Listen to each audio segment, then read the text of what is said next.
네, 이렇게 전국에서 평생 유기농업에 이렇게 이제 몸담으시고 우리 농업을 지켜주신 어르신들 앞에서 제가 또 이렇게 부족하지만 말씀을 드리게 돼서 영광이고요.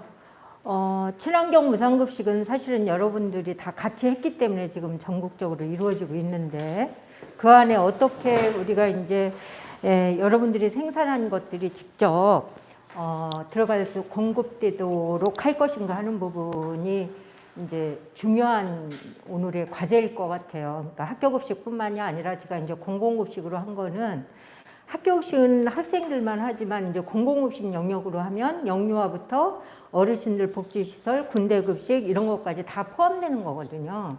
그러니까 그런 집단급식소에 사실은 여러분들이 생산한 것들이 로컬 개념 또 친환경 유기농으로 해서 그 지역에서 우선 공급되고 소비되고 잉여 생산물이 도시로 와서 도시에서 소비되고 이렇게 해서 먹거리 체계가 안정적으로 이렇게 만들어질 수 있도록 우리가 노력하면서 이것을 이뤄내야 되는데 현재 상태는 그렇게 하기까지는 좀 시간이 먼 것 같고요.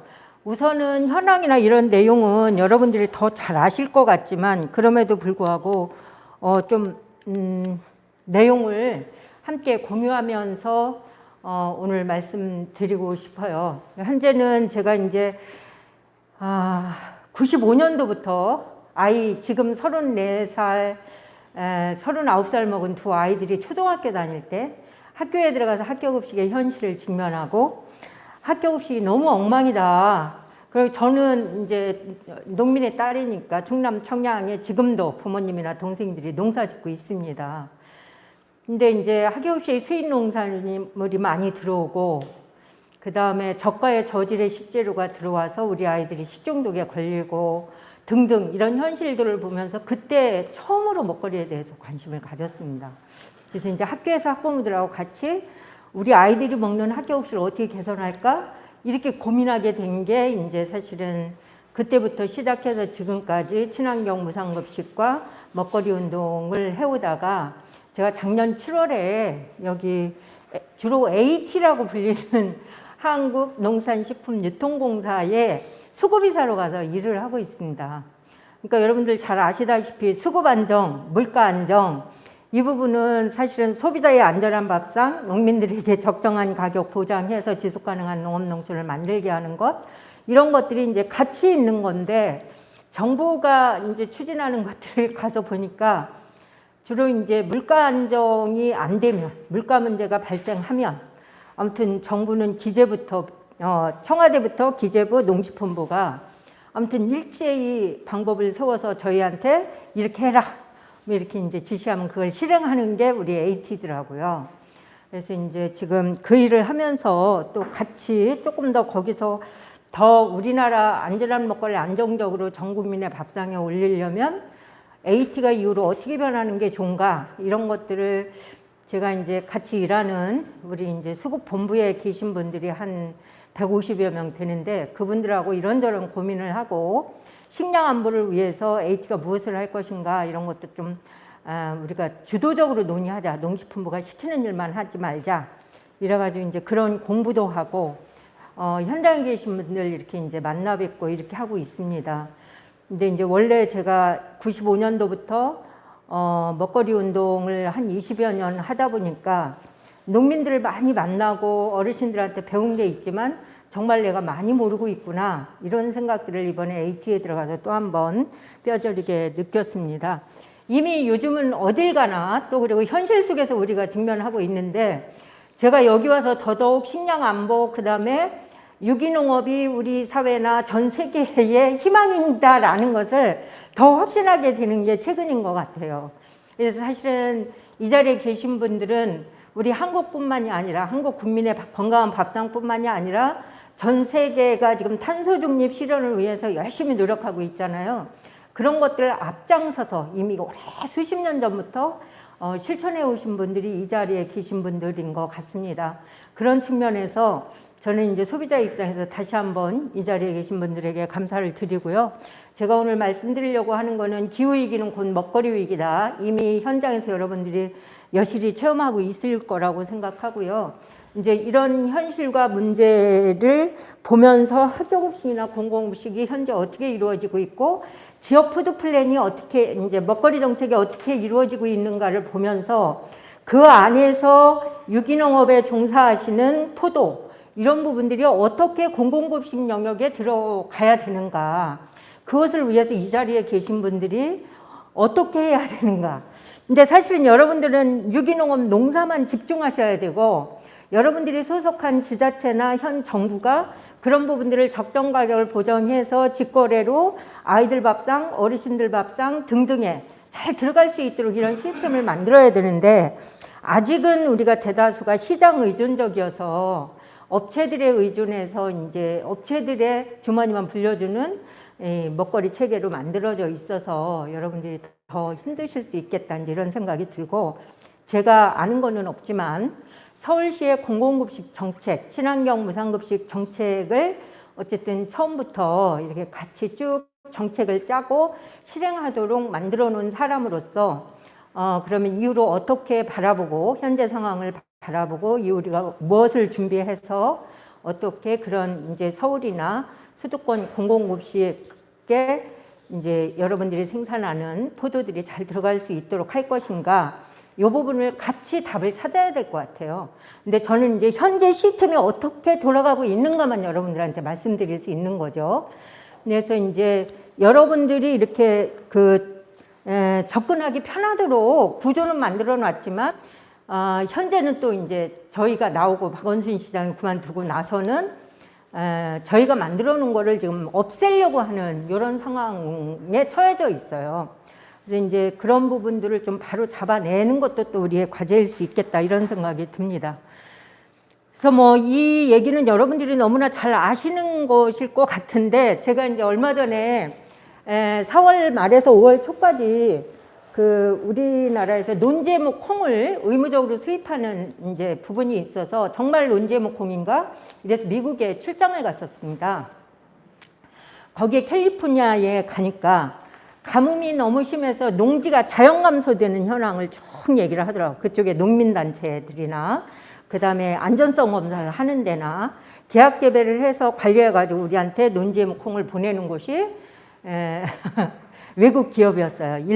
일본의 젠노라는 기업이 그걸 하고 있는데 이걸 믿을 수 있을까? 뭐 저는 이런 물음표를 가지고 가서 그래도 어떻게 들어가고 있나 그 시스템을 보는데, 이 말씀을 드리는 이유는 미국에 있는 5개 기관, 공공기관들이나 농민단체나 이분들이 하는 하나같이 3분의 저한테 이제 30분을 얘기하면 그중 20분은 얼만큼 가뭄이나 기후변화 때문에 지금 미국의 캘리포니아가 얼만큼 어려운 상황에 있는가. 그 중에 제일 기억에 남은 게 이제 물이 없어서 농지가 자연 감소하고 있는 거예요. 물을 따라서 농민들이 이제 가고 있는 거죠. 농사지로. 그러니까 생산하고 싶어도 여기서는 기존에 농사 짓던 데서는 물이 없어서 농사를 못 짓는데요. 그럼에도 불구하고 너희한테 팔아먹을 것은 있어. 그러니까 너희 나라는 걱정하지 말고 돈만 많이 준비해. 이 말 들으면서 정말 자존심도 상했고, 거기는 우리처럼 곡물 작업도나 식량 작업도가 낮지는 않죠, 미국은. 그러니까 이제 그런 상황 속에서 그러면 우리는 어떻게 해야 되나 이제 이런 많은 고민을 갖고 왔습니다. 그것의 현실이 이제 예를 들자면 기후변화로 인해서 물 전염병 등 여러 가지 문제가 존재하고 있는데 이것이 지역적 갈등과 전쟁의 원인이 되고도 있다라는 거를 저는 사실은 10여 년 전부터 이 얘기를 하고 다녔거든요. 교육할 때마다. 그리고 이제 기후위기의 본질은 결국은 기업에 의해서 글로벌 먹거리 체계, 글로벌 체계에 의해서 대량 생산, 대량 소비, 대량 폐기, 한정된 자원을 두고 제로섬 경쟁을 벌이는 전쟁터와 같은 형태로 지금 현재 우리가 살아왔기 때문에 지구는 하나인데 유한한 세계를 무한한 세계로 살아서 생긴 일이라고 많은 사람들이 얘기하고 있죠. 그러니까 이런 부분들을 우리가 이제 어떻게 극복할 것인가 하는 것은 농업에서는 저는 유기농업이라고 생각합니다. 유기농업이 사실은 먹거리 정책에서 탄소 중립 실현하는데 핵심은 유기농업이 살 길이다라는 거는 제 얘기뿐만이 아니라 이미 이제 다른 조직에서도 그런 얘기를 많이 하고 있죠. 하고 있는데 최근에 여러분들이 농사 지을 때 조금 시간 되시면 유튜브 보시면 기후위기나 이런 문제 때문에 이제 탄소 중립 실현을 어떻게 할 거냐, 농업 쪽에서, 먹거리 쪽에서 이런 부분은 거의 다 유기농업이 답이라고 얘기를 합니다. 아까 우리 회장님 말씀하신 대로 최근에 새로 개발된 그 포도가 정말 입안에 들어가면 달달하지만 그것이 얼마나 많은 화학물질이나 인위적으로 그것을 만들어냈는가 라는 부분들은 이 자리에 계신 분들이 아실 수 있을 것 같아요. 그래서 이제 지구온난화가 기근을 증가시키고 그 이제 유엔 식량농업기구에서 얘기한 거는 2015년부터 지난 4년 동안 지구촌의 기근이 증가하고 있다고 발표하면서 그 원인으로 지구온난화를 얘기하는데 이제는 이 얘기를 안 해도 여러분들이 현실 속에서 다 느끼는 거잖아요. 그래서 이제 세계 식량 생산량은 감소될 수밖에 없다라고 보는 거고 이미 감소돼서 곡물 무역에 심각한 상황이 있습니다. 저희 AT에서 느끼는 거는 제가 이제 국가 간 협약을 통해서 우리나라가 외국으로부터 수입을 해야 하는 일을 제가 맡은 수급부서에서 하고 있습니다. 근데 2년 전에 계약을 맺어서 콩류를 얼만큼 우리한테 보내겠다고 한 사람들이 계약 이제 불이행한다. 너네하고 계약한 거 우리가 이행할 수 없다. 가격이 너무 높기도 하지만 지금 현재 배가 떠날 수도 없고 뭐 등등 여러 가지 이유로 계약이 계속 파기되고 있습니다. 그만큼 우리나라가 이제 상당히 심각한 여러 가지 이제 원인들이 있는데 그냥 단순하게 생각하면 아니 그쪽에 수입 안 하면 되지 뭐 우리나라에서 그냥 자급자족하면 되지. 근데 자급자족하려면 시간이 많이 필요하잖아요. 이제 이런 상황 속에서 상당히 이제 곡물 무역 문제가 심각한 상황에 있다.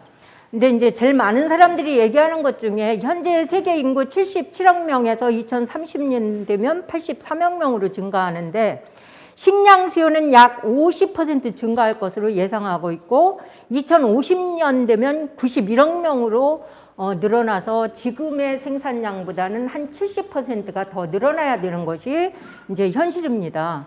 근데 수요는 많아지는데 공급량은 줄어들 수밖에 없는 지금의 현실이 상당히 심각한 것이고 이미 러시아하고 우크라이나 상황에서도 식량을 무기화하고 있다는 건 여러분들이 너무나 잘 아실 것 같습니다. 그러니까 많은 나라들이 자국민 보호를 위해서 식량을 수출하거나 이렇게 하는 부분을 지금 계속 보이지 않게 막고 있고 FAO에서는 계속 이제 저희한테 정보를 이제 매월 2번씩 보내는데 그 내용에 보면 자국민 보호만을 생각해서 수출을 제하거나 이런 제한 조치를 하지 말아라. 그러니까 지금 밥 굶는 사람들이 전 세계적으로 많으니 너네 국민만을 위해서 사재기하거나 이런 수출 제한을 하면 안 된다. 이런 거를 계속 이 FAO가 권장하지만 사실은 모든 나라가 자기네 국민을 위해서 여러 가지로 수출 제한뿐만이 아니라 자급자족을 위해서 노력하는 모습들이 보여지는데 우리나라는 아직도 느슨한 상태다. 저는 이렇게 보고 있습니다. 그래서 이제 2010년도에 러시아에서 가뭄이 있었던 거는 여러분들이 너무나 잘 아시고 그게 이제 지금에 대입해서 보면 똑같은 이제 현상들이 이후로 발생할 수 있다고 저는 이제 예측하고 있습니다. 밀 수출을 중단하면서 시리아에서 2개월 만에 밀가루 가격이 60%에서 70%로 폭등을 한 거예요. 밀가루 가격이. 러시아에서 밀 수출을 제한하니까 시리아에서 그 옆에 있는 나라에서 그러니까 그 나라에서 밀가루 가격이 폭등하면서 자국민 내에서 폭동이 일어난 거죠. 가격이 폭등하면서 폭동이 일어나는 이런 일이 있는데 현재 우리는 이것과 무관할 것인가. 그리고 저희 나라뿐만이 아니라 다른 나라들도 그럴 가능성이 아주 높다라는 것을 지금 전 세계의 글로벌 리스크로 보는 여러 가지 문제점들 중에 이 부분을 인식하는 사람들은 아주 심각한 상태에 있다는 것을 모두가 공유하고 있습니다.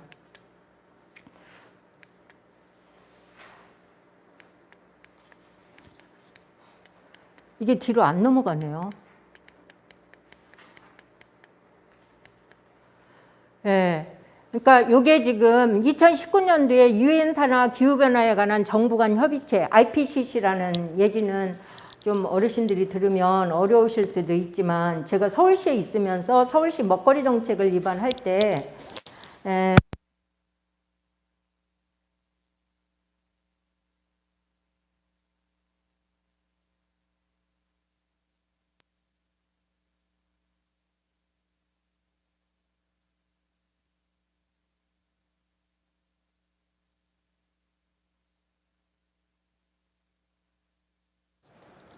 마스크 벗고 하시면 돼요. 응? 앞에서 계시니까 마스크 벗고 하시면 돼요. 제가 마스크 좀 벗어도 될까요? 저도.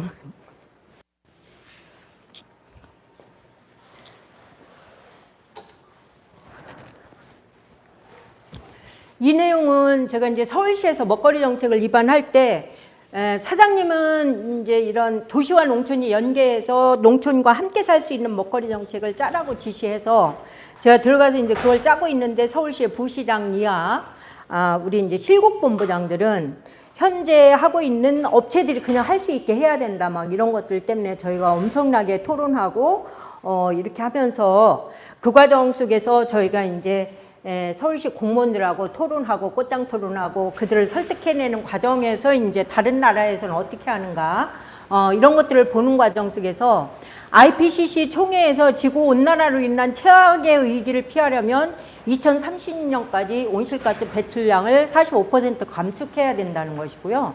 50년까지는 탄소 중립 실현을 해야 된다는 것 때문에 우리 이제 그 전 대통령께서 뿐만이 아니라 전 세계의 많은 나라들이 탄소 중립 실현을 하겠다는 협약들을 맺게 되잖아요.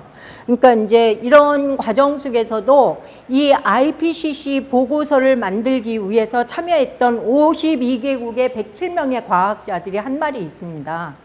식량 위기에 대처하기 위해서 식량을 생산할 수 있는 지구상의 모든 땅을 지켜내야 된다 라는 얘기고요. 유기농은 CO2를 땅속으로 흡수해야 하지만 관행농업은 CO2를 배출을 해서 더 지구온난화를 이제 가중되게 한다라는 얘기들은 이제 오래전에 나온 얘기고, 그 다음에 농지가 감소되고 있는 건 여러분들이 너무나 잘 아실 것 같습니다. 그래서 이 얘기는 그냥 넘어가겠습니다. 이제 우리나라가 얼마나 후진국인가라는 부분에서 곡물 작업률, 제가 최근에 나온 자료 보완했는데 곡물 작업률 20.2%로 떨어졌습니다. 제가 AT에 오기 전까지는 21%였잖아요. 21.3%였는데 지금 1%가 더 작업률이 떨어졌고, 식량 작업률 45.8%, 그 과정에 밀은 0.5%입니다. 근데 우리가 생각할 때 밀, 이제 뭐 포도 얘기나 이런 부분들은 제가 따로 하기에는, 근데 제가 이후로 서울 시스템을 말씀드리면서 포도를 어떤 방식으로 연계해서 들어가게 할 것인가는 그때 얘기하는 걸로 하고, 제가 지금 일반적인 얘기를 하는 거는 이제 그 전 정부에서 밀가루 작업률을 높이겠다고 해가지고 밀산업 육성법을 만들고 5개년 로드맵을 만든 거를 제가 지금 들어가서 그걸 실행하고 있거든요. 실행하고 있는데 보면 우리 밥상에 하루에 밀가루가, 우리가 밀가루를 안 먹는 날이 없어요. 근데 작업도가 0.5%인 거예요. 1%가 안 되는 거예요. 그럼 모든 부분을 다 수입해 오는데 이 부분은 정부가 아예 손을 안 대고 업자들이 그냥 다 수입해 와서 전 국민의 99%의 밀가루 밥상을 지금 만들고 있는 거거든요. 다 외국에서 수입해 와서. 그러니까 이 부분이 이제 우리나라 작업들을 상당히 낮추는 부분인 거예요, 사실은. 이런 상황 속에서 우리가 얼마나 이제 심각한 상태로 이게 이제 식량 안보 위기에 처해 있는가 하는 거는 여러분들이 너무나 잘 아실 것 같고요. 저는 이제 이 먹거리 운동을 하면서 제가 이 일을 너무 잘 시작했다 이런 생각을 하는 게, 우리가 먹고 있고 자는 24시간 동안 화석연료를 안 쓰는 순간이 없다는 것. 그것으로 인해서 지금 현재 지구가 나는 더 이상 힘들어서 못 살겠다, 나한테 관심 좀 가져다오 한 것이 코로나19라고 학자들은 얘기합니다. 이후로는 더 심각한 전염병과 재난이 올 수 있다는 것을 많은 사람들이 얘기를 하고 있습니다. 이런 상황 속에서 이제 결국은 이런 화석연료를 줄이면서 우리가 어떻게 이제 탄소 중립을 농업 쪽에서 실현해 나갈 것인가 하는 것이 이제 우리의 중요한 과제일 거라고 생각하고, 주요 작물의 재배지 변화에 대해서도 이미 농사 짓는 우리 이 자리에 계신 어르신들이 저보다 더 잘 아실 것 같습니다. 사과하면 되고 이렇게 생각했는데 지금 경기도 파주나 이런 쪽에서도 사과가 생산되는 이런 현실. 그 다음에 먹거리 낭비가 이제 국제적으로 이슈가 되는데 전 세계적으로 생산된 식품의 3분의 1이 쓰레기로 버려지고 있고, 이 과정에 13억 톤의 음식물을 바다에 버리는 부분도 있다는 것이고, 이것으로 인해서 전 세계 물 소비의 4분의 1이 버려지고 있다는 것이죠. 그래서 이제 버려지는 식품으로 인한 온실가스는 연간 490억 톤이 배출이 되고, 아이러니하게도 10억 인구가 굶주리고 있는 것이 지금 우리의 현실이다. 어떻게 먹거리 낭비를 줄일 거냐 하는 부분에서 저는 여전히 그런 생각을 합니다. 이제 이거를 이제 오래전부터 강의하면서 서울의 학부모들 모아놓고 사실은 이제 영양교사들이나 조리사나 학부모들하고 서울시에서 이제 서울시교육청에서 교육하고 토론하고 이렇게 할 때 서울시의 학교에 있는 학교에서 우리가 먹거리 품위를 볼 때 이제 못났다, 잘났다, 뭐 어떻다 이런 것들 때문에 다 클레임 걸잖아요. 이것이 사실은 농업을 죽이는 것이고, 이것이 유기농이나 친환경으로 농산 지어지면 우리가 육안으로 보는 관행 농산물보다는 훨씬 다르다는 걸 우리가 너무 잘 이제 알면서도 똑그런 것만 학교에서는 요구하잖아요. 그래서 이제 제초제쳐서 양 많이 쳐가지고 비닐에 호박을 씌워가지고 비닐이 크기만큼 호박이 자라게 하는 이런 인위적인 행위들을 많이 하는데, 이런 부분을 우리가 바꿔야 농업도 살고 우리도 살고 우리들 밥상이 건강해질 수 있다.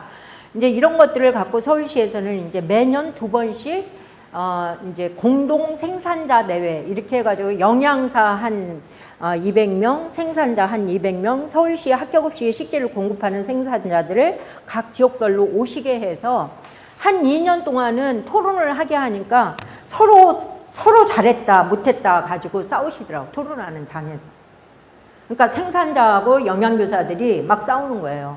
호박을 보냈는데 뭐셨더니 뭐서부터 시작해가지고 친환경이라고 해서 우리가 받았는데 구멍이 났고 뭐가 어떻고 크기가 크고 작고 뭐 이런 거 갖고 막 싸우고 이러는 모습들을 3년째 가서는 서로 합의를 해서, 우리가 이게 이제 서로 얘기를 해보니까 서로 잘못한 부분들을 반성하고 서로 노력하면 될 것들을 찾아서 하는데, 제일 먼저 작은 것이지만 그 안에서 서울의 학교급식에 종사하는 영양교사들하고 산지에 있는 이제 저희들이 일부러 친환경 농업 하시는 분들이나 이런 분들을 이제 잘 모셔가지고 말씀 잘 하시는 분들이 앞에 가서 설득력 있게 이렇게 말씀드리게 하니까, 영양사들이 제안한 게, 그러면 호박에는 우리가 비닐을 씌우지 말고 한번 내년에는 합격급식을 해봅시다. 그러면 우리가 호박이 조금 못났어도 그거를 식재료에 이렇게 해서 써보겠습니다. 이랬고, 농민들도 이제 그런 측면에서 우리는 어떤 부분들을 어떻게 해서 여러분들이 가능한 한 원하는 이런 내용의 먹거리를 공급하도록 하겠다 해서 이제 호박 비닐을 안 씌우는 거를 시작으로 해서 그 다음부터는 이제 매년 서로가 얘기를 해서 어떤 것들을 더 실천해서 갈 것인가, 이런 부분들을 해오는 것이 저는 도시와 농촌이 함께 상생하는 것이라고 생각하는데, 지금은 이제 그런 부분들이 좀 중단이 됐다는 것, 그러면서 이 먹거리가 낭비되는 것이 못난이기 때문에 버려지거나 제 가격을 받지 못하는 이런 현실에 대해서도 우리가 이제 이후로는 고민을 해야 되는 여러 가지 우리한테 주어진 과제다 이렇게 생각을 하고요.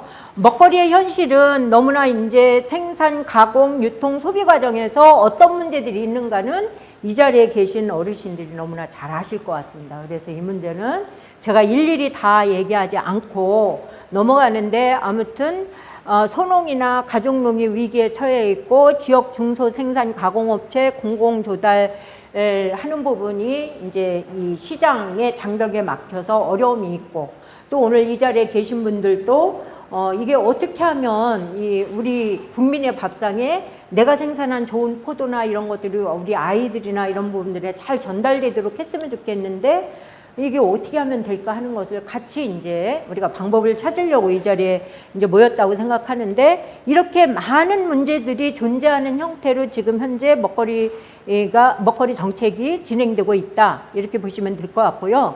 제가 이 자료를 여기에 넣은 거는 전국의 급식 학교 및 학생 수 현황을 여기에 넣은 이유는, 현실은 이러하다. 학교만 봤을 때 아이들이 학교 수는 11,835개 교고, 그 다음에 학생 수는 얼만큼이고, 서울과 경기도에 이제 예를 들자면 학교 수가 얼마나 집중돼 있는가.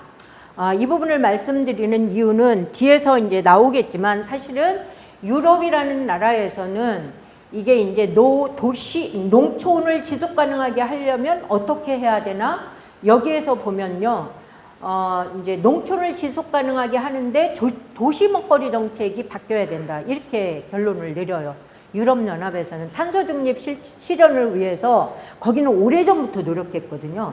그러니까 제가 좀 앞서서 얘기하는 건데, 덴마크의 코펜하겐은 자기네 지하수가 다 오염된 거예요. 자기네 국토의 지하수가 다 오염된 거예요. 그러면 덴마크에서 그럼 우리나라의 지하수가 다 오염됐는데 이걸 어떻게 살리지? 국가 차원에서 연구를 한 거예요. 그러니까 코펜하겐이라는 도시 먹거리 정책에서 여기에 공공급식, 그러니까 학교를 포함해서 영유아 어르신들 복지시설까지 이런 곳에서 유기농 먹거리를 먹여야 되겠다라고 시작한 게 90년도 초반에 시작해서 90년도 후반인가, 연도는 제가 정확하게 기억 못하는데 2017년도에 제가 이스라엘 가서 187개 도시 먹거리 정책을 펼치는 지자체에 계신 분들과 그곳에 같이 했던 우리 같은 사람들이 모여서 정책을 이제 공유하고 있는데, 거기가 특별상을 받는데, 유기농 식재료를 학교급식이나 공공급식에 넣는 것을 10%로 시작해서 2017년도에 거기가 특별상을 받는데 90%까지 끌어올린 거예요. 학교급식의 유기농 정책을. 거기가 왜 시작했어? 지하수가 오염됐어. 근데 지금은 그거보다 더 위기 상황이죠. 지하수 오염된 것뿐만이 아니라 기후위기로 인해서 우리가 탄소 중립 실현을 하지 않으면, 지금 이대로 가면 우리나라의 많은 부분이 물로 잠길 수밖에 없다라는 것이 이미 환경부가 조사해서, 환경부에 가서 이제 홍수 지도 뭐 이런 거를 네이버에 가서 치면은 어디가 몇 년도쯤에 물에 잠길 수 있는가, 이런 게 다 나옵니다. 지금 현실 속에서. 그러니까 이대로 가면 그렇다는 겁니다. 탄소 중립 실현을 위해서 우리가 이산화탄소를 줄여내면서 농업에서 먹거리에서도 사실은 지금 관행농업이 아니라 유기농업으로 비전을 갖고 가지 않으면 안 된다라는 것들은 지금은 많은 사람들은 알고 있어요. 근데 여러분들한테 그게 직접 연결되어서 뭔가 여러분들이 고생하시는 부분들이 그대로 고생한 대가로서 적정한 가격을 보장받고 여러분들이 희망을 갖고 신바람 나서 농사를 져야 되는데, 그게 지금 연결이 안 되고 있는 것은 정부 정책이 좀 느리고, 제가 보기엔 너무 답답해요. 들어가서 진짜 농식품부에 가서 난 여러분들이 너무나 답답하다. 우리 AT 직원들한테 제가 맨날 하는 말, 너네는 너무 통이 작아.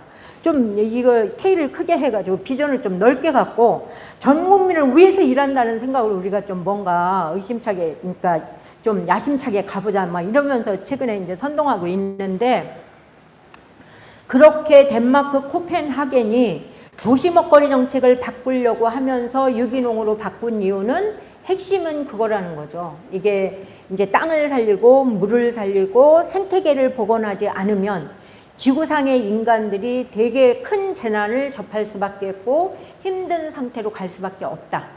이미 지구는 우리한테 그런 것들을 여러 가지 방식으로 우리한테 시그널을 주고 있다라는 부분은 여러분들이 이제 잘 아실 수 있을 것 같습니다. 학교 급식 현황 및 급식 예산 규모는 여러분들이 참고로 보시라고 제가 여기다 나눴습니다. 예산 규모나 뭐 이런 지자체 지원금, 보호자 부담금이 아직도 친환경 무상급식이 전국에서 다 진행되고 있는 게 아닙니다. 일부는 좀 더디게 되고 있는 지역이 있기 때문에 보호자 부담금이 약간 있는 거고요. 이제 전체 예산이 4조가 넘는 거죠. 급식비로 해서. 근데 학교 급식만 이런 겁니다. 근데 공공급식으로 확대하면 예산은 훨씬 많습니다.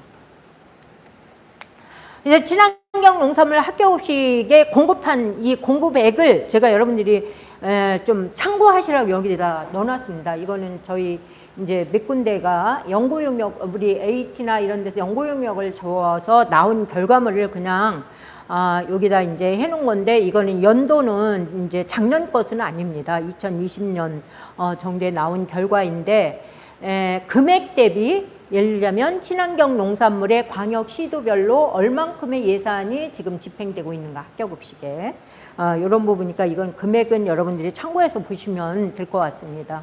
그리고 이제 공공식 식재료 시장 규모도 이게 이제 푸드플랜과 연계해서인데, 저는 사실은 여러분들한테 유기농 푸드를 잘 소비하려면 어떻게 해야 돼? 딱 간단하게 한마디로 말씀드리고 싶은 것은, 지역 푸드 플랜에 여러분들이 결합해서 지역 먹거리 정책을 만들 때 어떻게 그것이 이제 지역 먹거리 정책에서 소비되게 할 것인가가 가장 먼저 해야 하는 일이라고 저는 생각합니다. 근데 정부가 지금 현재 100여 개가 넘는 지자체의 예산을 지원해서 지역 푸드 플랜이 지역 먹거리 정책이 이루어지고 있거든요. 먹거리 정책의 핵심은 합격급식에 어떤 식재료를 그 지역에 생산된 것을 어떻게 공급할 것인가가 첫 번째입니다. 그러니까 친환경 무상급식 운동을 할 때는 합격급식 지원센터를 통해서 합격급식의 식재료를 공공조달로 공급하자, 이런 거였는데, 지금 이제 그게 발전을 해서 합격급식만 하면 안 되고 공공급식까지 확대하고, 더 나아가서는 5천만 국민의 먹거리를, 안전한 먹거리를 안정적으로 공급하려면 어떻게 할래? 자급자족하려면 어떻게 할래? 이것이 저는 지금의 지역 푸드 플랜이라고 생각합니다. 지역 먹거리 정책. 근데 230여 개가 넘는 지자체 중에 지금 110여 개가 이런 지역 먹거리 정책을 만들어서 실행하고 있습니다. 여기에 여러분들이 결합해야 된다고 저는 생각합니다. 결합하면 금방 여러분들이 생산한 게 들어가겠습니까? 그러지 않을 수 있습니다. 그거를 여러분들이 같이 만들어서 지자체와 씨름해서 여러분들이 그 지역의 합격급식이나 공공급식에 들어가게 하는 것뿐만이 아니라, 더 나아가서는 농촌에서 생산해서 남는 잉여 생산 농산물을 어떻게 서울이나 도시로 연결할 것인가, 그 체계는 제가 서울에서 만들어 놨습니다. 그건 뒤에서 제가 말씀드릴 텐데, 그렇게 결합해 들어가는 것이 저는 답이지, 이게 우리 이제 조직 만드셨잖아요. 근데 이 조직의 이름으로 뭘 하는 게 너무 제도적으로 걸리는 게 많아요. 여러분들 스스로 하기에 너무나 어려운 거예요. 그런데 한 가지, 제가 서울시의 도농상생 공공급식 정책을 펼치고 나서 유기농 협회가 3군데의 공공급식에 식재료를 공급하고 있는 거 여러분들 아시죠? 그 부분은 일단 들어와서 산지하고 1:1 매칭을 시켰고, 그런 과정 속에서 또 이제 금천구 같은 경우는 이제 금천구청장이 그 유기농 협회 쪽에 뭐라고 제안을 했냐면, 우리 이제 친환경 농업인 연합회, 협회나 유기농 협회나 회원이 중복되고 있고 조직은 달리 있지만 서로 형님하고 하면서 함께하는 조직이다. 저는 이렇게 전제하기 때문에 그냥 말씀을 드리는데 조금 서로 생각이 다르실 수도 있습니다. 그렇지만 저는 편견을 갖지 않고 서로가 협력해서 잘 갈 수 있는 방법이 뭘까, 이런 사례를 여러분들한테 말씀드리기 위해서 하는데, 그때 당시 차성수 구청장이 18년도에 저희가 처음 도농상생 공공급식 도입해서 실천하는데, 유기농 협회 쪽에 우리 금천구가 너무 못 사는 동네인데 금천구 임산분들에게 친환경 꾸러미를 하고 싶소. 그러니 유기농 협회에서 그것 좀 합시다. 일정 부분 우리가 예산을 편성하겠습니다. 해서 제일 먼저 시작한 게 친환경 꾸러미 임산부한테 보내는 거를 저희 서울시 금천구에서 했습니다. 이분들의 만족도가 거의 99.9%였어요. 그러고 나니까 나중에 이 소문과 또 농민단체들이 요구해서 국무총리실에서 시민사회 영역에 이후로 이게 이제 우리가 참여 예산을 통해서 어떤 정책에 예산을 지원하면 좋겠냐, 이렇게 설문지 조사를 하니까 임산부 꾸러미 했으면 좋겠다. 그래서 그게 정부 정책으로 지금 실행이 되고 있잖아요.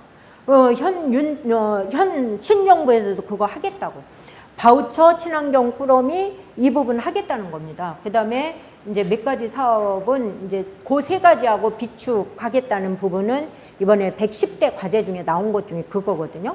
그러니까 이제 이런 부분들을 어떻게 보실 거냐. 그러니까 친환경 꾸러미에 임산부한테 보내는 친환경 꾸러미 바우처 사업에 이거를 취약계층들한테 보내는 바우처 사업에 유기농 코드가 들어가게 하려면 어떻게 해야 될지 이런 부분들을 같이 고민하셔야 되는 거죠. 이게 지역 푸드 플랜 안에서 다 이루어지고 있는 거예요. 이게 정부가 예산을 지원하는 거거든요. 그러니까 이런 부분도 이제 여러분들이 고민하셨으면 좋겠다. 근데 이제 이 시장 규모를 보면 피드 플랜과 연계해서 시장 규모를 분석한 내용이니까 이 부분은 학교, 군대, 경찰청, 교정시설, 어린이집 이런 부분들에 대해서 이제 식수 인원이나 뭐 등등 예산이 얼만큼 될 것인가 이런 거를 분석해 놓은 자료니까 이거는 이제 참고하시고 이런 부분의 식재를 공급하려면 예산이 어느 정도 책정돼 있고 그 속에서 사실은 과일을 먹는 예산은 어느 정도 되고 그 중에서 유기농 포도를 또는 그 외에 여러분들이 유기농 포도만 하시는 게 아닐 거니까 이런 여러분들이 생산하는 부분들이 어떻게 유통의 다단계를 걸치는 게 아니라 직거래로 들어가게 할 것인가 하는 부분을 저는 이 지역 푸드 플랜에서 찾는다는 것. 그래서 이제 지역 푸드 플랜을 여러분들한테 말씀을 드리면 이것이 이제 지금은 우리 사회 먹거리 양극화가 심화되고 있는데 이런 부분들을 극복하기 위해서라도 지역별로 여기서 라고 표현하는 거는 지자체, 광역시도와 기초시군구의 먹거리 정책을 통합적으로 펼쳐야 된다라는 것이 이제 저희 서울시에서 2015년도에 서울시 먹거리 정책을 만들면서 이 부분에 이제 저희가 이제 집중해서 고민하게 된 것입니다. 그래서 15년부터 서울시 공무원들하고 한 1년 반 이상을 토론하고 3번에 걸쳐서 아침 9시부터 저녁 6시까지 끝장 토론, 부시장 이하 실국본부장들하고 끝장 토론을 해서 도농상생 공공급식과 푸드플랜 정책, 서울시 2030년까지 어떻게 먹거리 정책을 펼칠 것인가, 도시와 농촌이 함께 상생하는 컨셉으로 할 것인가를 가지고 이제 정책을 만들었는데,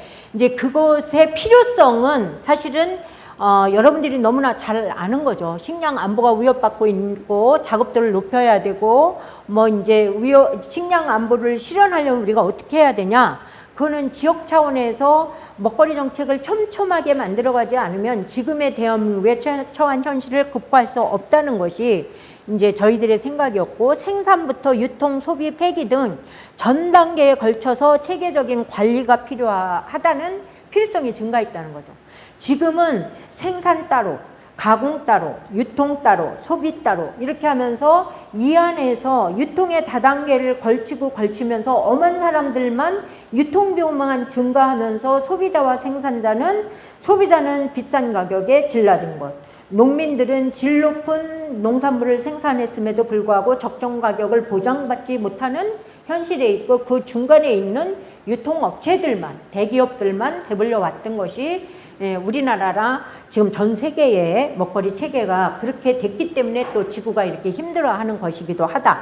그래서 종합적이고 체계적인 대응 전략 및 실행 계획을 짜는 것이 지역 먹거리 정책이다 라는 부분입니다.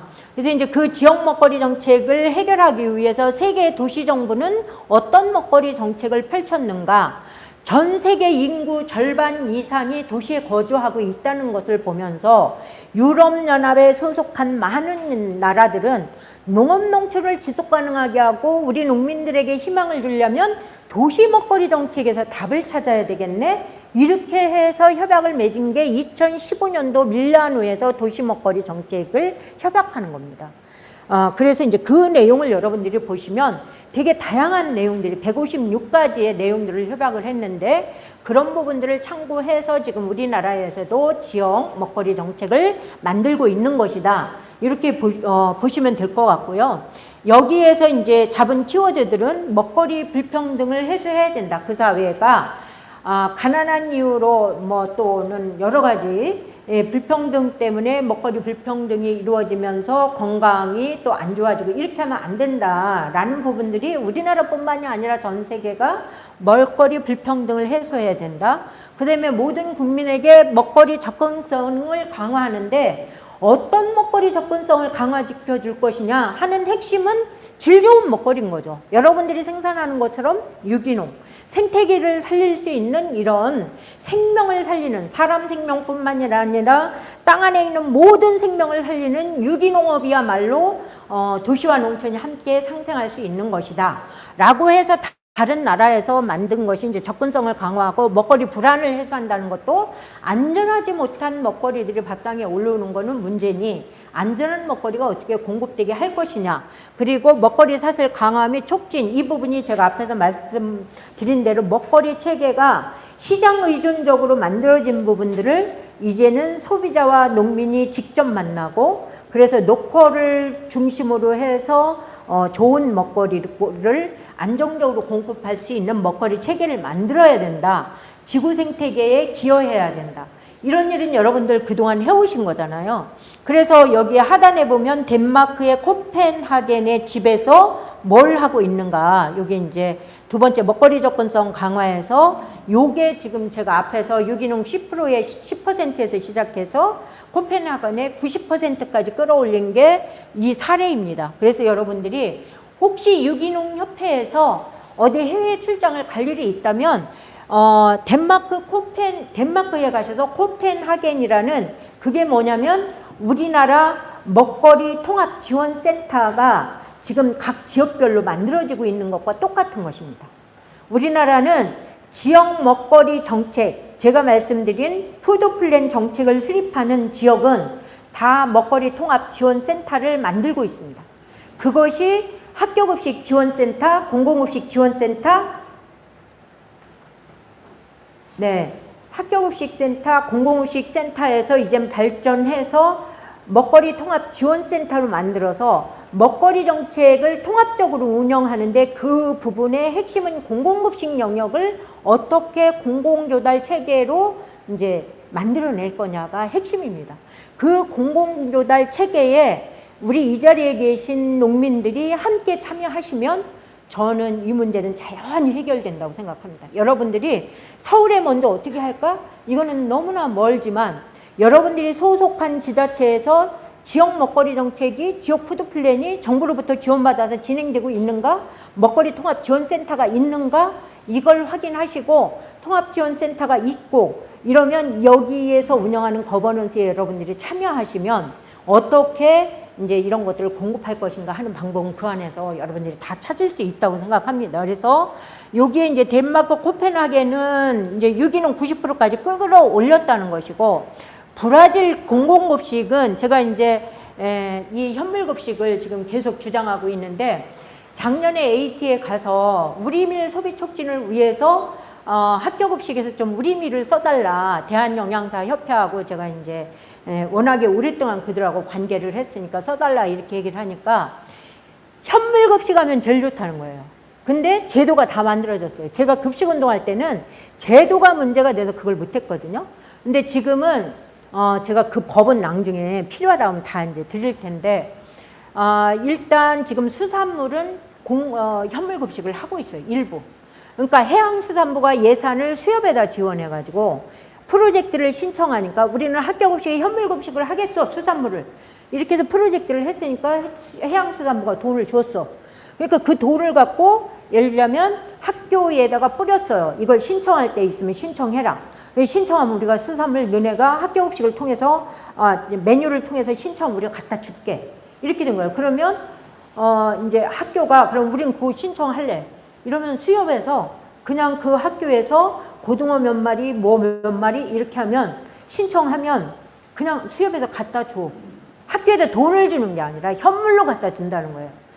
수협이 그것을 자기네가 돈을 해양수산부로부터 받아서 현물급식을 하고 있다는 거예요.